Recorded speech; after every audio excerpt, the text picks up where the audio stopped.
Bismillahir Rahmanir Rahim. Hello everyone. In Islam, one of the main characteristics of God is His mercy. This characteristic is subtly different to the Christian notion of God being all-loving, but leads to a massive variation in the theology of these two religions. For example, in the Quran, God mentions that He does not love the wrongdoers, nor the arrogant ones, nor those who are oppressively rebellious. So, what is the difference between God being merciful and loving? Well, let's try and understand it from a human example. Let's say in a courtroom, there is a judge ruling a murderer and setting his sentence to life imprisonment. As he is about to bang his gavel, the family of the murdered stand up and drop the charges. It's quite obvious here that the family has shown mercy. Consider, however, that the murderer was never caught and was never going to be punished by the judge, and the family still somehow chooses to forgive the murderer for their crime. In this case, we would not say that the family has been merciful, rather that they have forgiven out of love. In this way, God's mercy requires justice to exist. Otherwise, He would not be merciful as He is in Islam, but rather loving, as the Christians would claim. This is where a verse of the Quran in Surah number 6 is very important to understand. God mentions that He has prescribed mercy upon Himself, and as a result of that, He will gather us on the Day of Judgment. It is because of God's mercy that the Day of Judgment must occur. And this idea of reward and punishment is not very prominent in modern Christian dialogue, at least. However, God's mercy is also discussed in other places in the Quran. For example, in Surah number 55, titled in Arabic Ar-Rahman, which translates loosely to the intensely merciful. In the beginning of the surah, God tells us three different ways we can try and understand His mercy. The first of which is the teaching of the Quran itself. Without revelation, ideas of monotheism, prophethood, and even the Day of Judgment would simply be hypotheses with no reliable evidence to conclude that they are actually correct.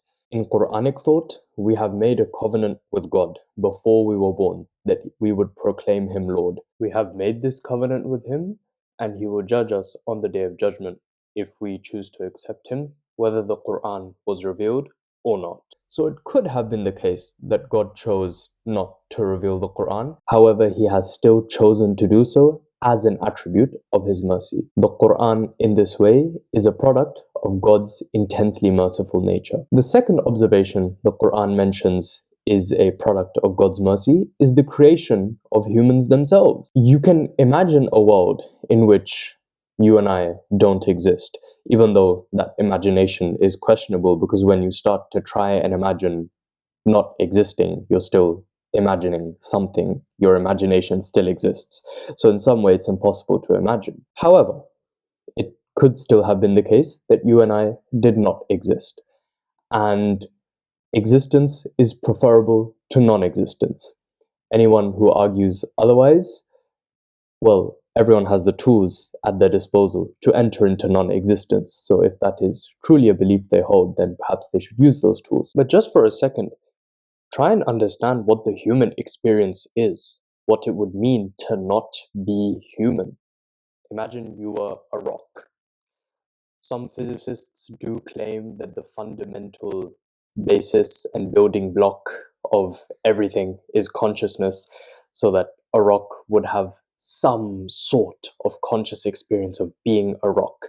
But obviously, that would not be comparable to the human conscious experience, because a rock does not have eyes and it does not have a brain. All of your creative endeavors, all of the actions that you can use your free wills to do, you would have none of that if you are not, number one, created, and number two, created as a human being. Existence and the human experience is a mercy from the divine. The third product of God's mercy that we can observe is language, articulation. the ability to clarify what we are thinking. In Arabic, this is all termed bayan. Without this tool at our disposal, we would not be able to transmit scientific findings to our future generations through the use of books and teaching and lectures and universities in which we use language to transmit knowledge, the same way that animals are not able to transmit their scientific findings to their future generations. Neither would we be able to make our discomfort or our pleasure known. Imagine when you go to the doctors. The doctor asks you, all right, you're feeling pain. What is the quality of this pain? Where do you feel this pain coming from? Is it like pins and needles, or is it more of a dull pain? In this way, we are able to describe our discomfort and have treatment that correlates with that exact discomfort. If you feel pain in your abdomen, maybe there's a problem with your appendix.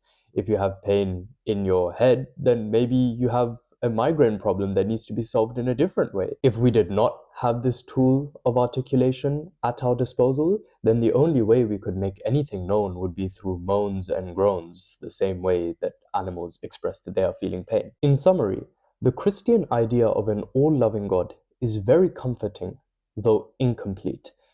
It would mean that we are free to do whatever we want, and in the end, because God is all-loving, we will be forgiven. In Islamic thought, there is a greater emphasis on accountability. We must align our actions with the principles of justice, and if we have any shortcomings, then we hope that God's mercy will lead to our forgiveness. Not under the principle of love, but mercy. My name is Ahmed Shoaib, a medical student at the University of Oxford. Thanks for watching.